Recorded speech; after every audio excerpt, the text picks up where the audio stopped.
반갑습니다. 사회 과목의 김태형 선생님입니다. 주말 잘 보냈습니까? 지난주에는 여러분들이 등교를 해서 사회 수행평가와 이제 시상을 진행했었죠. 사실 여러분들이 수행평가를 열심히 준비한 걸로 알고 있는데, 지금 개인적으로 너무 문제를 쉽게 낸 것 같아서 조금 걱정이 돼요. 그래서 중간에 이제 문제를 조금 추가하는 그런 일도 있었지만, 그럼에도 불구하고 여러분들이 너무 잘 보지 않았을까라는 걱정을 좀 하고 있는데요. 어쨌든 간에 다음 주에는 여러분들이 또 등교를 하게 되잖아요. 그래서 그 다음 주에는 이제 다음 주 여러분들이 등교하게 되면은 수행평가에 대한 결과와 시상, 발표한 부분과 이제 여러분들이 작성한 사회 문제에 대해서 작성했었잖아요. 그렇죠? 그 부분에 대한 결과를 다음 주에 발표를 혹은 안내를 하도록 하겠습니다. 그렇다면은 이제 오늘 수업은 어떻게 진행을 할 거냐면요. 일단은 지난주에 등교하기 전에 원격 수업에서 진도가 어디까지 나갔었냐면 5-1 국내 총생산과 경제 성장까지 배웠어요. 즉 GDP에 대해서 배웠었는데 그 GDP에 대한 내용을 문제를 통해서 좀 복습하는 시간을 가질 거고요. 그 다음으로는 이제 두 번째 5-2로 넘어와서는 물가와 실업이라는 단원을 오늘 들어가 보도록 할 겁니다. 그래서 영상을 두 개로 나눠서 진행될 거라는 점 이해해 주면 좋겠고요. 일단은 지난번까지 배웠던 GDP에 대해서 복습을 간단하게 하고 문제풀이로 들어가 보도록 할게요.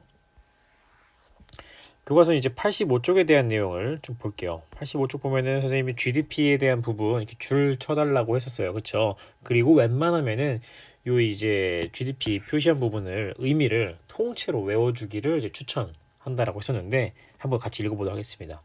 일정 기간 동안 한 나라 안에서 새롭게 생산된 최종 생산물의 가치를 시장 가격으로 환산하는 것을 말한다라고 되어 있는데 하나씩 좀 잘라서 구체적으로 볼게요.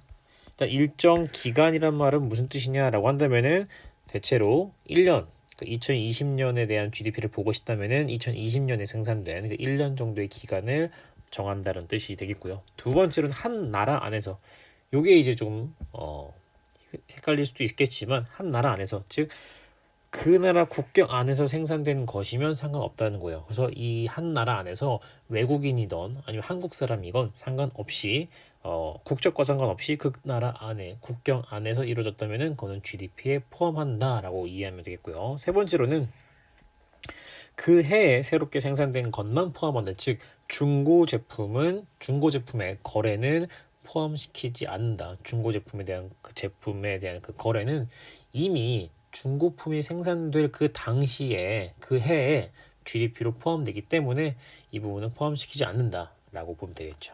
그다음에 네 번째로 최종 생산물의 가치라고 되어 있는데 이 부분은 조금 어렵다라고 했었는데 우리가 어떤 제품, 빵이라는 제품을 만들기 위해서 밀가루가 필요하고 할 거고 우유, 뭐 계란 이런 것들이 필요한데 어쨌든 그냥 최종적으로 그 빵의 가격을 정했었을 때는 그 이전에 투입된 제품들의 재료값이 포함되어 있겠죠. 그런 것들을 우리는 중간재라고 하거든요. 중간에 사용이 된 그 재료들을 중간재라고 하는데 그 재료들이 이미 포함해서 나온 빵의 값이 1,000원이기 때문에 그 1,000원 안에 그 중간재의 가격들이 다 포함되어 있는 거죠. 그렇기 때문에 최종 생산물의 가치만 포함시키는 것이지 또 그 중간중간에 투입되었던 재료들까지 또다시 GDP에 포함시키게 된다면은 중복된 계산이기 때문에 이 부분도 조심해야 된다라고 얘기를 했었어요. 이 부분이 좀 헷갈릴 수가 있기 때문에 좀 이따가 문제에서 한번 문제풀이를 통해서 다시 알아보도록 할 거고요. 마지막으로 시장 가격으로 환산. 시장에서 거래되는 것만 포함한다. 내가 무언가를 만들었는데 이거 팔기 위한 것이 아니라 내가 사용하고 내가 먹기 위한 것이라면 소용없는 것이고 또 만약에 대표적으로 여기 포함 안 되는 것이 집안일 같은 경우 그렇죠? 이런 것들은 시장에서 거래되는 내용이 아니다 보니까 이제 또 GDP에서 또 제외되는 일이 발생한다는 것이죠. 이런 내용들을 배웠었는데요. 이런 내용들을 바탕으로 한번 이제 형성평가 즉 문제풀이를 한번 들어가 보도록 하겠습니다. 총 문제는 4개의 문제를 준비했어요.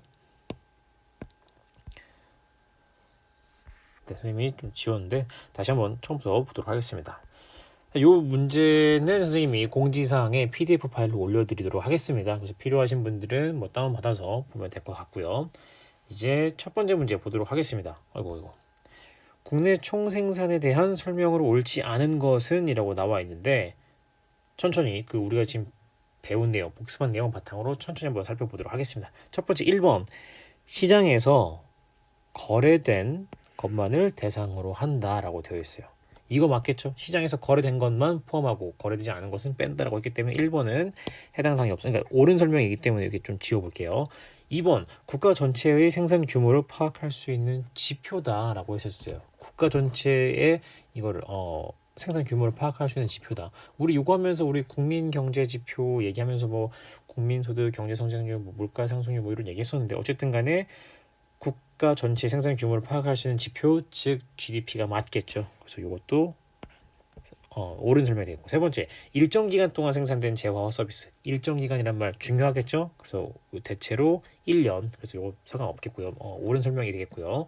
네 번째 중간재를 포함해서 그해 생산된 모든 재화와 서비스의 가치를 측정한다. 요게 이제 틀렸단 말이죠. 그렇죠? 왜냐면은 중간재를 포함하지 않는다라고 했었잖아요. 그렇죠? 요 설명이 중요한 내용이기 때문에 4번이 틀렸다라는 거. 요거는 이제 여기 가서 조금 더 구체적으로 한번 다뤄볼 예정입니다. 마지막 5번 생산자의 국적과 관계없이, 그렇죠, 어떤 외국인이든 상관없이 우리나라 안에서 국경 안에서 일을 했다면은 그런 것들을 통해서 생산된 재화와 서비스는 GDP에 포함이 되기 때문에 5번도 옳은 설명이 되겠습니다. 그래서 정답은 4번이 되겠고요. 4번에 대한 내용을 조금 더 구체적으로 풀어보도록 하겠습니다. 두 번째, 다음 사례에서 최종 생산물의 가치로 오른 것은 물어보고 있습니다. 여기 이제 읽어볼 예정인데 조금 말을 좀 이상하게 써놓은 것 같아요. 한번 같이 어쨌든 읽어보겠습니다. 목수라는 이제 미래라는 사람이 있습니다. 미래. 이 미래라는 사람이 애초에 맨 처음에 나무를 2,000원짜리 나무가 있었는데 그거를 가공했더니 3,000원짜리 됐나 봐요. 근데 그 목재랑 노동력과 못, 페인트 등의 재료를 통해서 시장에서 10,000원에 거래되는 의자를 만들었다라고 되어 있습니다. 이 내용들을 좀 선생님이 보기 좋게 좀 정리를 해보도록 할게요. 어떤 상황이냐면은 애초에 이제 미래라는 사람이 있는데 미래라는 사람은 일단 이 2,000원짜리 나무를 가공한 3,000원짜리 목재를 가지고 있었대요. 목재가 얼마냐? 3,000원이라고 합니다. 3,000원. 근데 거기에다 이것뿐만 아니라 뭐가 필요해? 노동력, 그리고 못, 페인트 이렇게 추가를 했다고 합니다. 이제 이러한 것들을 투입을 해서 뭘 만들어냈냐? 무엇을 만들어냈냐면은 의자를 만들어냈네. 의자. 좀 칸이 좁지만 의자를 만들어냈는데 이 의자가 얼마냐면은 색깔 달리해서 10,000원의 의자를 만들어냈다고 합니다. 근데 여기서 지금 한 가지 빠진 게 있죠. 한 가지 빠진 게 뭐가 빠졌냐면은 이 목재가 과연 어디서부터 왔느냐라고 한다면은 맨 처음에 생 나무에서부터 왔다는 거죠. 누가 만들어서 팔았는지 모르겠지만 어쨌든 이 나무를 가공했더니 3,000원짜리 목재가 된 거예요. 근데 그 목재를 미래라는 사람이 구입한 거야. 목재도 구입했어, 못도 구입했어, 페인트도 구입을 했어. 그래서 내가 만들어낸 게 의자라는 것이죠. 그랬었을 때 이 의자 10,000원이라는 값이 어떻게 GDP로 포함될 것이냐, 이제 여기에서 이 최종 질문이 뭐냐면은 다음 사례에서 최종 생산물의 가치로 오른 거 물어봤죠. 일단 최종 생산물은 이 의자입니다. 의자이기 때문에 문제는 되게 쉽게 해결할 수가 있어요. 의자이기 때문에 정답은 4번이에요. 4번. 최종 생산물 의자라는 그 것의 시장 가치는 10,000원이기 때문에 정답은 4번. 마지막에 그 생산된 제품의 가격을 그냥 GDP에 포함시켜주면 되는 겁니다. 그래서 정답은 4번이 되겠고, 대신에 4번이라고 이제 판단하기 전까지 그 과정을 선생님이 좀 제공을 표현을 한 거예요. 나무에서 목재랑 다른 것들을 플러스해서 최종적으로 만들어진 게 의자고, 그 의자라는 가격 10,000원 안에는 지금 다른 것들이 다 포함되어 있는 건 나무, 목재, 노동력, 못, 페인트가 포함되어 있는 것이기 때문에 이 중간재들을 또 따로 빼서 GDP에 포함시키게 되면은 중복이라는 것이죠. 그래서 여기랑 똑같습니다. 여기 이 부분 중간재를 포함한다, 이 말이 틀렸어요. 포함하는 게 아니라 제외를 하고 나서 마지막으로 생산된 이 10,000원이라는 의자, 요것만 GDP에 포함시켜야 된다라고 이해하면 되겠습니다. 조금 어려울 수도 있을 텐데 어려운 친구들은 선생님에게 질문을 해주면 좋을 것 같아요. 세 번째로 넘어가겠습니다. 국내 총생산에서 포함되는 사례로 옳은 것을 물어보고 있습니다. 옳은 거 물어보고 있는데, 첫 번째 베란다 텃밭에서 길러서 먹은 채소는 내가 어디 팔기 위한, 시장에서 팔기 위한 혹은 또 시장에서 거래되는 상황이 아니라 그냥 내가 먹는 거잖아요. 그렇죠? 이러한 것들은 GDP에 포함되지 않는다고 있었고요. 두 번째, 육아휴직 중인 아버지의 가사노동, 집안일 같은 경우에는 굉장히 가치가 있는 행동이지만 실제로 이것들이 시장에서 거래되고 있는 것은 아니라고 했었잖아요. 그렇죠? 그렇기 때문에 2번도 포함되지 않고요. 세 번째, 한국 학원에서 근무하고 있는 영어 강사의 강의. 그러니까 학원이 한국에 있어. 근데 거기서 일하는 사람이 외국인이야. 이런 건 상관없다라고 했었죠. 우리나라 국경 안에서 이루어지는 거라면은 다 포함되는 것이기 때문에 3번은 GDP에 포함된다고 볼 수가 있겠고, 네 번째, 매주 참여하는 무료 급식소에서의 봉사활동. 네, 봉사활동은 돈이 되는 활동이 아니기 때문에 안 되겠죠.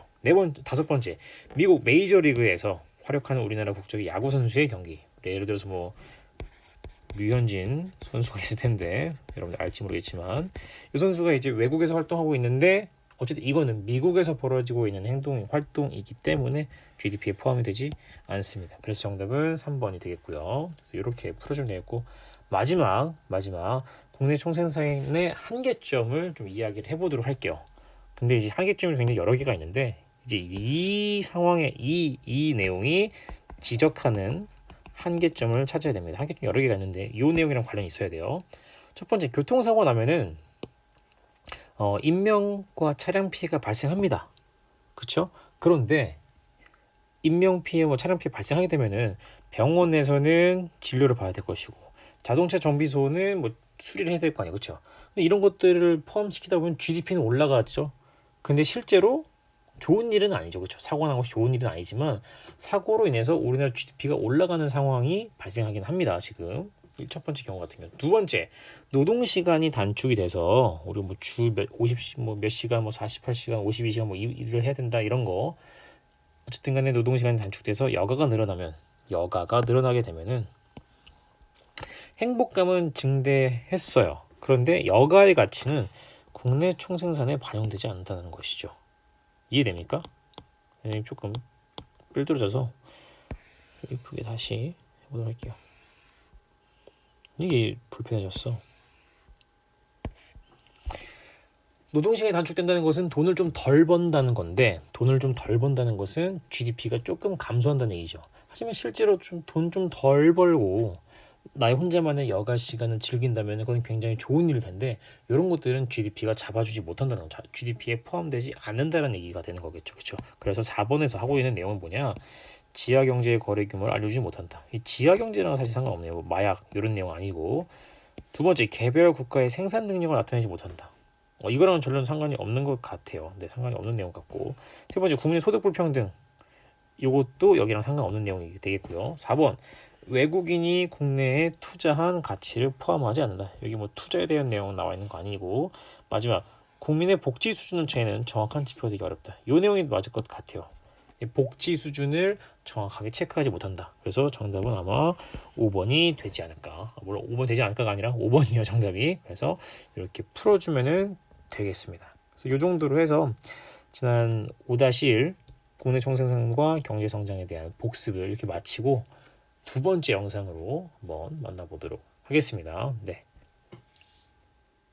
안녕하세요. 사회과목의 김태형 선생님입니다. 바로 직전 영상에서 우리 GDP, 국내 총생산에 대한 문제풀이 영상 보고 왔죠. 조금 어려울 수 있지만 반복해서 듣다 보면 이해가 되지 않을까 싶어요. 그리고 만약에 이해가 잘 안 된다면 언제든지 전화 혹은 이제 질문 게시판에 글을 올려주면 선생님이 친절하게 답변 혹은 전화를 하도록 하겠습니다. 그러면 이제 오늘 새로운 단원을 들어가 보도록 하겠습니다. 우리가 이제 지난번 단원에서 다뤘듯이 이제 5단원 같은 경우는 국가 전반의 경제 수준을 다룬다고 했었고, 이제 다양한 경제 지표가 있었다고 했었어요. 다양한 경제 지표 무엇이 있었느냐? 이제 교과서 85쪽을 보면요, 이제 이런 부분들이 있었어요. 그랬었을 때 이제 경제 지표라는 것은 국민 소득, 경제 성장률, 물가 상승률, 실업률 이런 것들이 있었고, 이제 한 나라의 경제 현상을 통계 수치로 표현한 것이다. 이렇게 나와 있었습니다.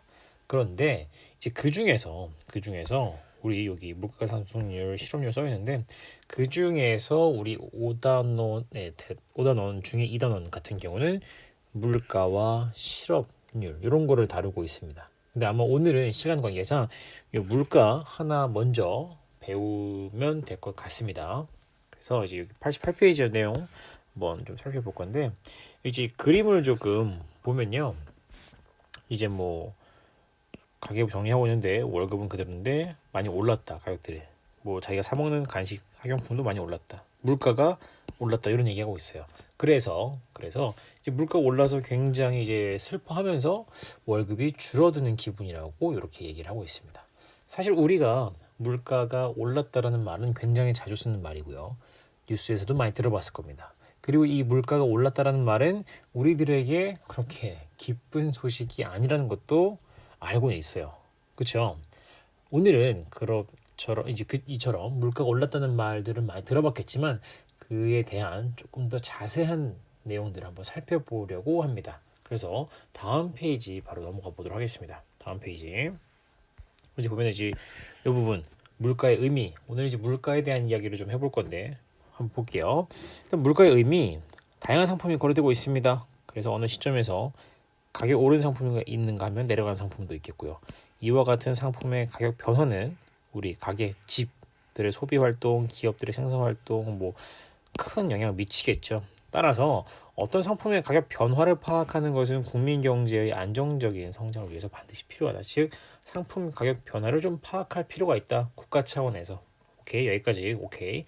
그랬었을 때 시장에서 여기 한번 줄 쳐볼 건데 시장에서 거래가 되는 여러 상품의 가격을 종합하여 평균한 것을 우리는 물가라고 합니다. 물가.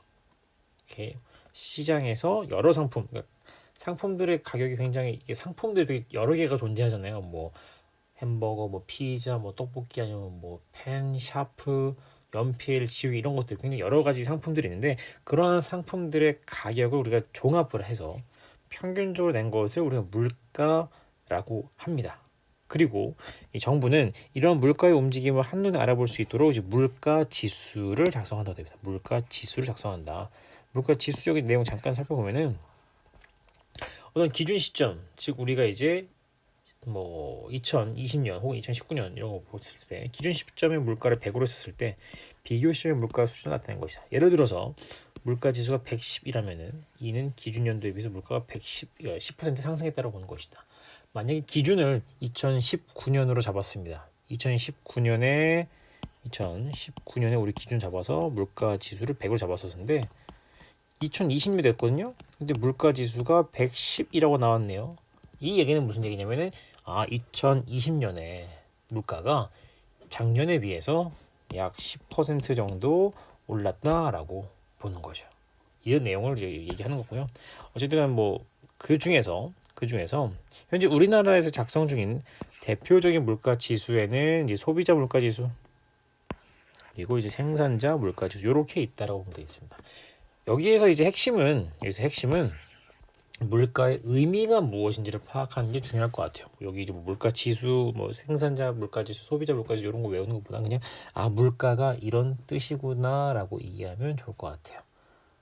그렇죠? 그 다음으로는 이제 우리가 이제 물가 상승 요인 내용이 나와 있는데 여기를 먼저 다루기보다는 선생님은 뒷장을 먼저 배우고 나서 다시 이 부분을 배워보도록 할 겁니다. 그래서 한 장 넘어가서 90페이지 내용 여기 이 부분 내용 한번 먼저 살펴보도록 하겠습니다. 이제 물가 상승의 영향이라고 나와 있고요. 이제 이 부분 볼 건데 맨 처음에 줄 좀 쳐볼게요. 이 부분 굉장히 중요합니다. 물가가 지속적으로 오르는 현상을 이렇게 물가가 지속적으로 오르는 현상을 우리는 인플레이션이라고 합니다. 인플레이션. 요 말 이제 굉장히 많이 나올 거고요. 말 중요하니까 색깔 좀 다르게 해서 인플레이션. 요 말 굉장히 많이 나올 겁니다. 요 말 집중해서 물가가 지속적으로 오르는 현상을 우리는 인플레이션이라고 해요. 그랬었을 때도 이런 일이 벌어질 때 도대체 어떤 일이 어떠한 현상이 나타나는 것인지 한번 살펴보도록 할 건데 선생님이 한번 이 부분을 이해하기 위해서 가정을 좀 해보도록 하겠습니다. 하나의 상황을 예를 들어서 1월 달에는 화장품이 5,000원이었어요. 그런데 어떤 영향으로 인해서 2월 달에는 화장품의 가격이 만 원으로 오르게 되었고요. 3월 달에는 15,000원, 4월 달에는 2만 원이 되었어요. 그러니까 물건의 가격이 계속 오르고 있겠죠. 계속 올랐다는 얘기인데 이것이 바로 즉 인플레이션이라는 현상인데, 그러면 한번 생각을 좀 해보겠습니다. A라는 사람, B라는 사람이 있었는데 용돈을 한 달에 5,000원만 받는다고 칩시다. A라는 친구는 화장품이 너무 필요해서 1월 달에 화장품을 샀어요. 그럼 A는 화장품 얼마에 산 거냐? 그렇죠. 5,000원에 샀겠죠.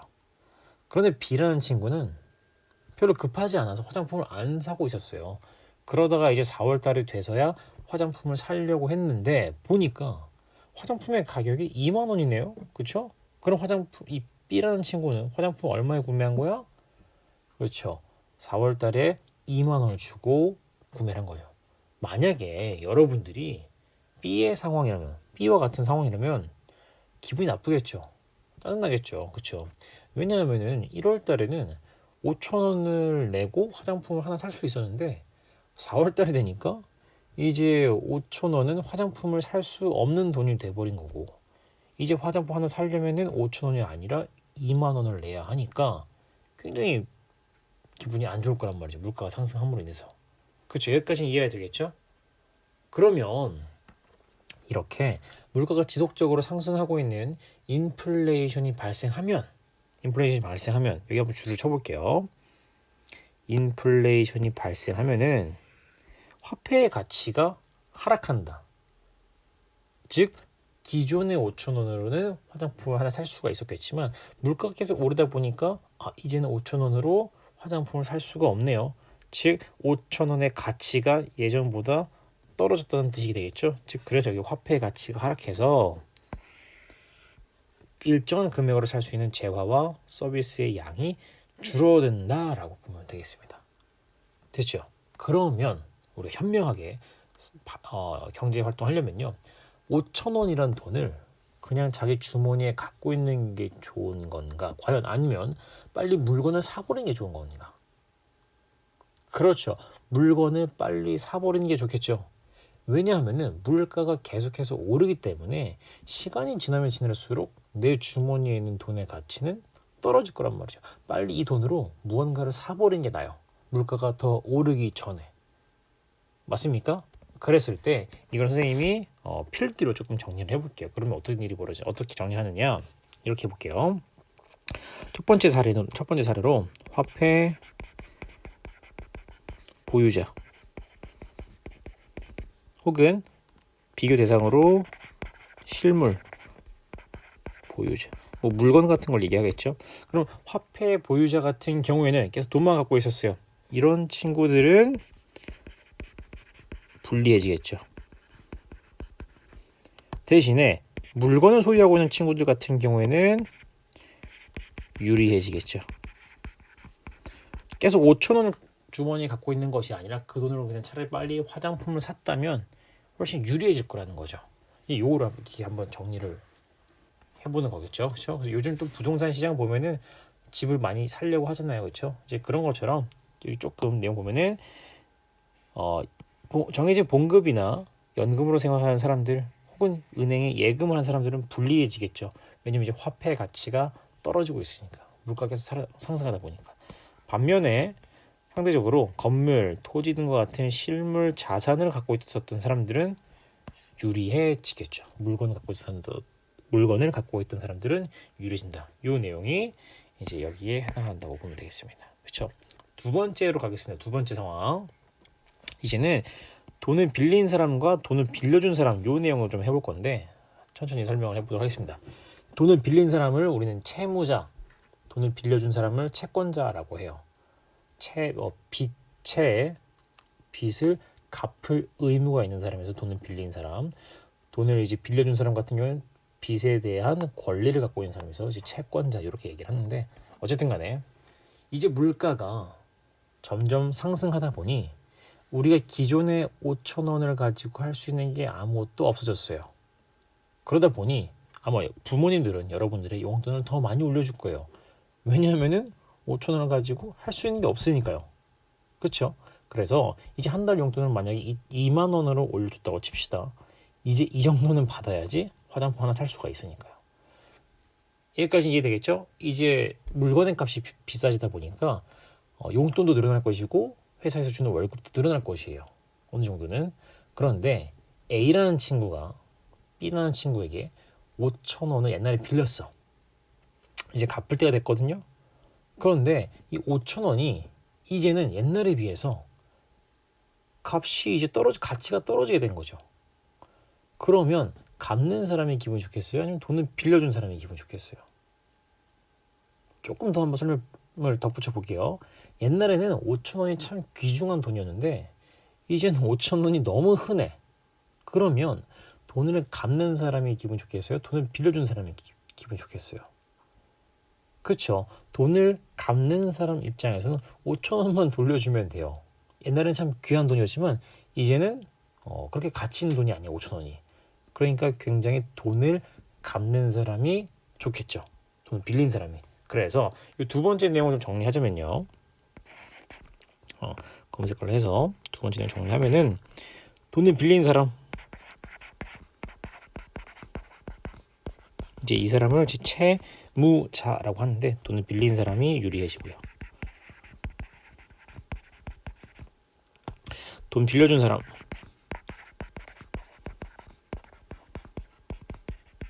돈 빌려준 사람이 이제 불리해지겠죠. 왜냐면 이제 돈의 가치가 떨어졌어. 돈의 가치가 떨어졌기 때문에 이렇게 보면 되겠고, 이게 요 내용입니다. 요 내용이 이렇게 간다고 보면 되고, 마지막으로는 이제 수출과 수입에 대한 이야기로 한번 넘어가 보도록 하겠습니다. 이제 어떤 나라 사람이 이 내용인데, 이제 우리나라 제품을 수출하는 사람이 있습니다. 예전에는 제품이 1,000원이어서 미국에서 요 제품을 사려면은 1달러만 내면 됐었어요. 제품이 1,000원이었기 때문에. 그런데 우리나라 물가가 계속 상승해서 물건 값이 이제 10,000원으로 올랐네?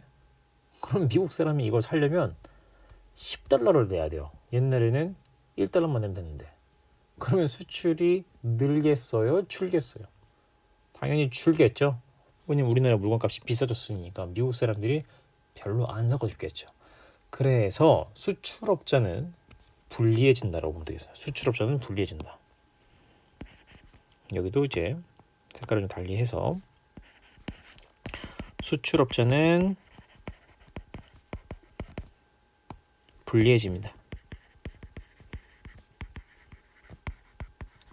그럼 이제 다른 예요. 반대로 수입 얘기를 해볼게요. 그럼 반대로 수입은 우리나라 물건 값들이 계속 오르고 있거든요.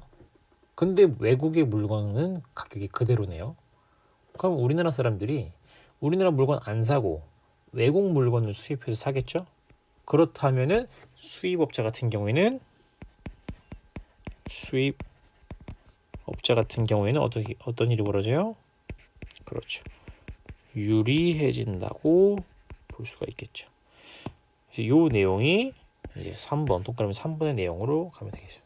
뭐 필기할 때 이 내용을 좀 바꾸면은 이렇게 뭐 빨강파랑 빨강파랑 빨강파랑 이거 통일감이 좀 좋긴 하겠지만 뭐 여러분들 편한 대로 필기하면 좋을 것 같고요. 어제 이제 물가 상승의 영향이 이런 식으로 정리될 수 있다라는 내용을 좀 한 겁니다. 그러면 이제 우리가 앞 페이지에 넘어가서 이 물가 상승의 원인, 요인을 살펴보도록 하겠습니다. 네, 그러면 이제 교과서는 이제 89페이지에 물가 상승의 요인 살펴보도록 하겠습니다. 일단 여기를 들어가기에 앞서서 우리 복습 차원에서 수요, 공급 곡선에 대한 이야기를 잠깐 다뤄보도록 할게요. 선생님이 그래프를 가지고 왔습니다. 이제 이 그래프 익숙할 거예요. 조금 더 크게 한번 이렇게 한번 해볼게요. 일단은 이런 어떤 상품 시장에 수요 곡선, 공급 곡선 이렇게 나타나게 되어 있는데 이 시장에서 가격이 어떻게 하면 오를까에 대해서 살펴볼게요. 가격 어떻게 오르냐? 이렇게 우리가 생각하면 될 것 같아요. 만약에 가격 오르는 경우는 수요가 증가해서 수요 곡선이 이런 식으로 나타나게 되면은 균형점이 여기에서 만나지기 때문에 가격은 상승하겠죠. 혹은 색깔 좀 달리해서 공급이 감소하는 경우에는 공급곡선이 이런 식으로 이동하게 되겠죠. 그렇게 되면은 가격은 더 오르겠네요. 그렇죠? 즉 가격이 오르는 경우는요. 수요가 증가하거나 가격이 오르려면요. 가격 상승하려면은 수요가 이렇게 되거나 혹은 공급이 이렇게 되는 경우에 가격이 상승하네요. 가격이 이만큼에서 이렇게 오르게 되겠네요. 그렇죠? 그런데 물가라는 것은 어떤 우리나라 전체 상품들의 가격의 종합을 의미하는 거죠. 그렇죠? 이렇기 때문에 많은 시장들에서의 그 상품들에 대한 수요가 증가하거나 혹은 많은 시장들에서의 어떤 그 상품에 대한 공급이 감소하게 되는 경우에는요. 각 제품들의 가격이 상승하겠죠. 그럼 결국에는 물가도 상승하게 된다는 거죠. 따라서 이런 물가의 그래프를 물가랑 관련된 그래프를 보여드릴게요. 지금 보면은 이제 이거는 각 시장에서의 수요 공급 곡선에 대한 그래프인데 선생님 조금 지우고 요것도 지운 다음에 이제 이런 그래프를 한번 가져와 보겠습니다. 요건 사실 몰라도 됐거든요. 요건 몰라도 되는데 선생님이 여러분의 이해를 돕기 위해서 가지고 온 거예요. 이거는 뭐냐면요. 세로축이 이제 가격이 아니라 물가고요. 이제 그래프가 그냥 수요가 아니라 시장 전체의 국가 전체의 수요를 합친 총수요, 시장 전체의 공급을 합친 총 공급 이런 그래프를 가지고 왔어요. 그랬었을 때 아까와 마찬가지로 총수요가 증가하게 되는 경우에는 물가가 이렇게 상승하게 될 것이고 또 마찬가지로 총 공급이 감소하는 경우에는 그래프가 이런 식으로 그려지면서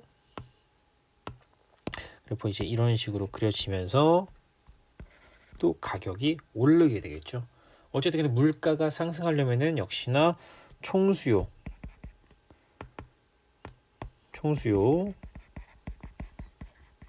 오르거나 총 공급이 감소하는 경우에는 물가가 상승하게 된다. 이런 식으로 물가가 상승하게 된다. 이 얘기라는 거죠. 수요 공급 곡선과 거의 같은 맥락에서 움직인다는 겁니다.